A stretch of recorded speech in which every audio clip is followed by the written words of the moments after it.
এটা অত্যন্ত একটি দুর্ভাগ্যজনক ঘটনা যে আজকে মালবাজার ডিপোর একটি গাড়ি মালবাজার থেকে ময়নাগুড়ি হয়ে যখন জলপাইগুড়ি যাচ্ছিল, ময়নাগুড়ি ইউকো ব্যাংকের সামনে হঠাৎ করে একটি গাড়িতে ধোঁয়া দেখা যায়।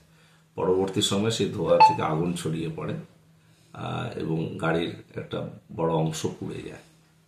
যদিও এই ঘটনায় কোনো যাত্রী ক্ষতিগ্রস্ত হয়নি, ড্রাইভারের একটু ব্যথা লেগেছে। আমরা যথাযথভাবে খোঁজ নিয়েছি, আমাদের আধিকারিকরা ইতিমধ্যে পৌঁছেছে। কেন গাড়িতে আগুন লাগলো সেটা আধিকারিকরা স্পটে গিয়ে বিষয়টা খতিয়ে দেখছে। তবে প্রাথমিক যেটা অনুমান করা হচ্ছে শর্ট সার্কিট থেকে এই গাড়িতে আগুন লাগতে পারে। তবে গাড়িটি 12 বছরের পুরনো একটি গাড়ি। আমরা 15 বছর বয়স পর্যন্ত গাড়িগুলোকে রাস্তায় চালাই, তারপরে চালাই না।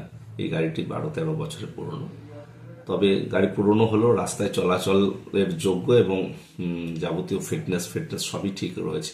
কিন্তু কেন গাড়িতে আগুন লাগলো, শর্ট সার্কিটই বা কেন হলো, সবটা